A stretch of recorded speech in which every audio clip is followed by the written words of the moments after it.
नमस्कार मित्रों। कुंडली कैसे देखें का आज मैं प्रथम पाठ, ठीक है, प्रथम अध्याय स्टार्ट करना चाह रहा हूँ। ठीक है, प्रथम पाठ में हम देखेंगे और पढ़ेंगे कि भाव क्या होते हैं, ठीक है, उन भावों के कारक क्या होते हैं। तो ज़्यादा बात ना करते हुए हम सीधा स्टार्ट करता हूँ मैं। प्रत्येक कुंडली जब आपके पास आती है या जब आप देखते हैं तो प्रत्येक कुंडली में आप देखते होंगे 12 खाने। ठीक है, जैसे आप स्क्रीन पे देखिए लिखा हुआ है भाव निर्देशन। भाव निर्देशन, इस भाव को हाउसेस भी कहा जाता है। ठीक है, हाउसेस कहिए, आप घर कहिए या भाव कहिए। तो यहाँ पे देखिए जैसे 1 से अब 12 तक की संख्या लिखी जा गई है। ठीक है, अब मैंने उसके नीचे लिखा हुआ भी है कि जहाँ पे 1 है वो प्रथम भाव, दूसरा द्वितीय भाव, तीसरा तृतीय भाव, ऐसा करके द्वादश भाव तक ये लिया गया है। अब आपको एक चीज बता दूं, कुंडली जब भी आपके पास आएगी या जब भी कभी आप कुंडली देखेंगे तो भाव हमेशा नियत रहेंगे। मतलब भाव अपने जगह नहीं बदलते हैं। ये कभी नहीं होता कि 12वां भाव हम पहले भाव को, जहाँ पे प्रथम भाव लिखा है वहाँ पे हम 12वां भाव से कहें। भाव हमेशा नियत ही रहेंगे। अब भाव 12 होते हैं।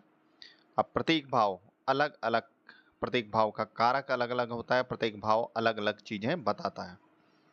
ठीक है, तो आपकी समझ में आ गया होगा कि किसी भी कुंडली में जो 12 घर कहते हैं, जो 12 हाउसेस हैं, उन्हें भाव कहा जाता है। अब प्रत्येक कुंडली में केवल 12 भाव होते हैं, इससे ज़्यादा भाव नहीं होते हैं। ठीक है, अब आएंगे हम भावों के नाम और प्रभाव। ठीक है, इन 12 भावों को अलग अलग नाम दिया गया है। ठीक है, जैसे प्रथम भाव जहाँ पे 1 लिखा गया है उसे लग्न भाव कहते हैं। ठीक है, इसे लग्न भाव कहिए आप कि ये हमारे शरीर का भाव है।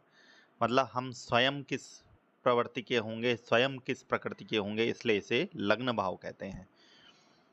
कोई भी जैसे आपसे पूछता है कि आपका लग्न का क्या है, तो यहाँ पे जो नंबर लिखा होगा, जो राशि लिखी होगी, जिसके बारे में आगे बताऊंगा मैं, तो आप वो बताएंगे कि ये लग्न मेरा है।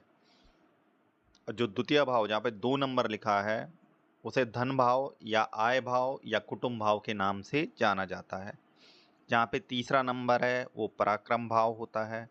जिस पे 4 नंबर लिखा है वो मातृ स्थान होता है, माता का स्थान कहा जाता है इसे। जहाँ पे 5 नंबर लिखा है वो विद्या स्थान होता है। ठीक है, विद्या स्थान के अलावा प्रेम जो होता है वो भी यहीं से देखा जाता है।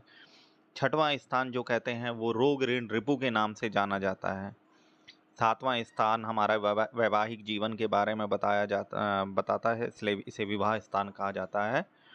आठवां भाव को मृत्यु का भाव भी कहते हैं और साथ में अध्यात्म का भाव भी है। नौवां भाव जहाँ पे 9 नंबर लिखा है उसे धर्म भाव या भाग्य भाव कहते हैं। 10 नंबर जहाँ पे लिखा है उसे कर्म भाव कहते हैं। 11 नंबर जहाँ पे लिखा है उसे लाभ भाव कहते हैं। और 12वां नंबर जहाँ लिखा है वहाँ पे उसे व्यय भाव कहते हैं। ठीक है, अब हम आगे बढ़ेंगे इस श्रृंखला में। अब जैसे स्क्रीन पे देखिए यहाँ पे लिखा है भावों के कारक। ठीक है, 1 से लेके जो हमारे 12 घर हैं, जो 12 भाव हैं, 12 हाउसेस हैं, इन भावों के जो कारक होते हैं वो अलग अलग कारक होते हैं। और ये जो कारक हैं ये ग्रह हैं। ठीक है, ये ग्रह हैं। इन ग्रहों के बारे में भी आगे आपको डिटेल में बता दूंगा, लेकिन प्रत्येक भाव का कारक पहले आप जान लीजिए। जैसे प्रथम भाव का कारक जो कहा जाता है वो सूर्य को कहा जाता है। द्वितीय भाव जो धन भाव, कुटुंब भाव, वाणी भाव होता है उसका कारक कहते हैं गुरु को। तृतीय भाव का कारक होता है मंगल। चतुर्थ भाव का कारक कहा जाता है चंद्रमा और बुध को। पंचम भाव का कारक कहा जाता है गुरु को। छठवें भाव का कारक कहा जाता है शनि और मंगल को। और सप्तम भाव का कारक कहा जाता है शुक्र को। अष्टम भाव का कारक होता है शनि। नवम भाव का कारक होता है सूर्य और गुरु। दशम भाव का कारक होता है शनि, सूर्य, बुध और गुरु। एकादश भाव का गुरु और द्वादश भाव का शनि। अब देखिए जैसे मैंने लिखा है उपरोक्त चार्ट में कुंडली के द्वादश भाव के कारक का वर्णन है। भाव हमेशा कुंडली में स्थायी होते हैं, जो मैंने आपको पहले बता दिया है। बस जो राशियां होती हैं वो राशियां ही हमेशा चेंज होती है, एक से दूसरे भाव में आती हैं। अब आप चार्ट में देखिए मैंने 12 राशियों के नाम लिखे हैं और उन 12 राशियों के नाम के अलावा उनके स्वामी, और ये जो आगे आप 1 से लेके 12 तक नंबर लिखे देख रहे हैं, अगर किसी के कुंडली में देखिए कहीं पे भी ये नहीं लिखा रहेगा कि ये मेष राशि इस घर पे है, या वृष राशि इस घर पे है, या मिथुन राशि इस घर पे, वहाँ पे केवल नंबर लिखे होंगे। और जहाँ पे जो नंबर लिखा होगा वो उस राशि को बताता है और उसका स्वामी वो होता है जो मैंने उसके आगे लिखा है। जैसे अगर किसी की कुंडली में लग्न में 1 लिखा है तो वो मेष राशि की कुंडली है, मेष लग्न की कुंडली है। अब मेष लग्न का स्वामी कौन है? मंगल। किसी के लग्न में 2 लिखा है तो वो वृष लग्न की कुंडली है और वृष लग्न का स्वामी है शुक्र। और ये लग्न में ही नहीं है, वो मैं आपको एक एग्जाम्पल दे रहा हूँ। अगर किसी के 5वें भाव में 1 लिखा है तो मतलब कि वहाँ पे मेष राशि है और उस स्थान का स्वामी मंगल है। इसी प्रकार 1 से लेके 12 तक नंबर लिखे रहते हैं प्रत्येक भाव में, ठीक है। अब 1 नंबर जहाँ पे लिखा होता है वो मेष राशि मंगल स्वामी, 2 नंबर होगा वृष राशि शुक्र स्वामी, 3 नंबर होगा मिथुन राशि बुध स्वामी, 4 नंबर होगा कर्क राशि चंद्र स्वामी, 5 नंबर होगा सिंह राशि सूर्य स्वामी। ऐसे करके आप देख लीजिए, इसमें 12 तक है, 12 पे मीन है, मीन राशि का स्वामी गुरु है। अब यहाँ पे आप देखेंगे जैसे मंगल को मेष राशि भी मिली है, मतलब मंगल मेष का स्वामी तो है। अब जहाँ पे 8 नंबर लिखा है वहाँ पे वृश्चिक राशि है। अब वृश्चिक राशि का स्वामी भी आप देखेंगे मंगल है, तो मंगल को कितनी राशियाँ मिली हैं? 2 राशियाँ। उसी प्रकार शुक्र को देखिए, जहाँ पे 2 नंबर लिखा है वो वृष राशि है, उसका स्वामी शुक्र है। उसी प्रकार 7 नंबर जहाँ पे लिखा है वो तुला राशि है, उसका स्वामी भी शुक्र है। इसी तरह शुक्र को भी 2 राशियाँ मिली हैं। अब यहाँ पे केवल 2 ग्रह ऐसे हैं जिन्हें एक एक राशि मिली है। जैसे 4 नंबर है कर्क राशि, चंद्रमा केवल कर्क राशि ही चंद्रमा को मिला गया है जहाँ पे 4 नंबर लिखा होता है। इसी प्रकार सूर्य को सिंह राशि मिली है जहाँ पे 5 नंबर लिखा है।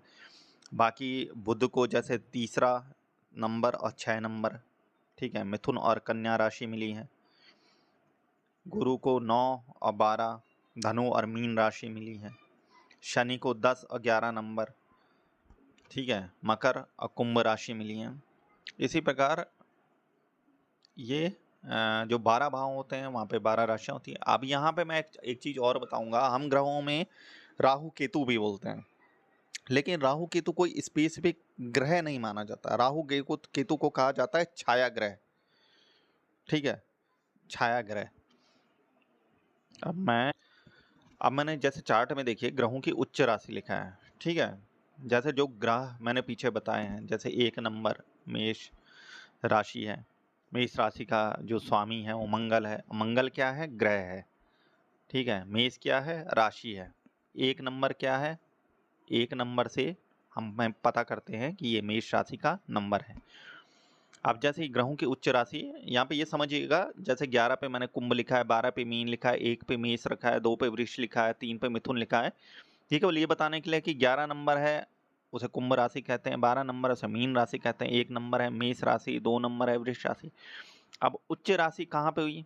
जैसे शुक्र को देखिए, शुक्र अगर कहीं पे भी आपकी कुंडली में शुक्र 12 नंबर पे बैठा होता है, शुक्र ग्रह 12 नंबर, अब कोई जरूरी नहीं है कि ये 12 नंबर दूसरे भाव में हो, ठीक है। यहाँ पे तो एक उदाहरण के लिए समझा रखा। हो सकता है ये 12 नंबर लिखा हो आपके 10वें भाव में, 10म भाव में हो, और वहाँ पे शुक्र हो गया, तो वहाँ पे शुक्र उच्च का हो गया।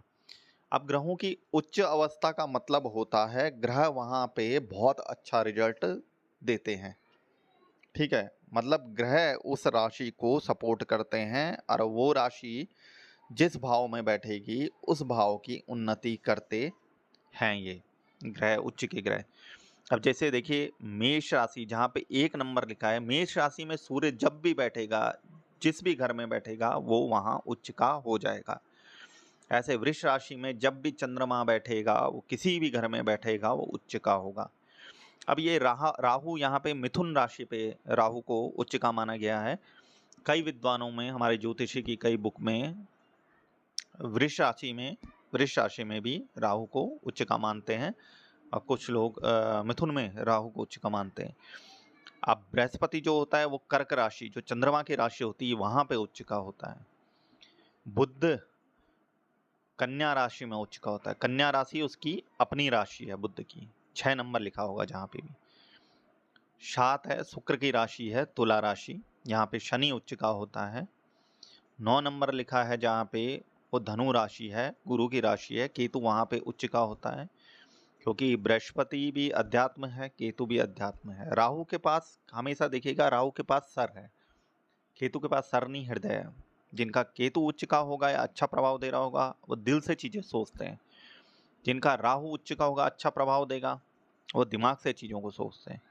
अब मंगल देखिए, मंगल मकर राशि में, यानी कि जहां पे भी 10 नंबर लिखा होगा वहां पे अगर मंगल होगा तो वो उच्च का इफेक्ट देगा। इसी तरीके से ग्रहों की नीचस्थ राशि भी होती है, वो अगले चार्ट में मैं आपको बताता हूं। अब यहाँ पे देखिए ग्रहों की नीचस्थ राशि, ठीक है। अब जहां पे देखिए मीन राशि लिखी है, 12 नंबर लिखा है द्वितीय भाव में। 12 नंबर कहीं पे भी किसी भी कुंडली में 12 नंबर लिखा हो, वहां पे बुध बैठा हो, तो बुध की ये नीचस्थ राशि होती है। नीचस्थ राशि का मतलब है कि बुध कहीं भी 12 नंबर पे बैठा हो तो वहां पे वो अच्छा प्रभाव नहीं देगा, ठीक है। वो हमेशा वहां पे बुरा प्रभाव ही देगा, या जो प्रभाव अगर अच्छा केंद्र में बैठा है, ठीक है, तो उस अच्छे भाव के प्रभाव को वो कम करेगा। अब शनि हमेशा मेष राशि में नीचस्थ होता है। यहाँ पे आप देखेंगे मेष राशि में सूर्य उच्च का होता है, और सूर्य पुत्र शनि यहाँ पे नीचस्थ है, यानी कि नीच के प्रभाव देंगे। इसी तरह मिथुन में केतु नीच का प्रभाव देता है। कर्क राशि में मंगल नीचस्थ प्रभाव देता है। कन्या राशि में शुक्र नीचस्थ प्रभाव देता है। तुला राशि में सूर्य नीचस्थ प्रभाव देता है। इसी तरीके से आप पूरा चार्ट को ध्यान से देखेंगे, ठीक है, सोचेंगे तो आपको समझ में आ जाएगा।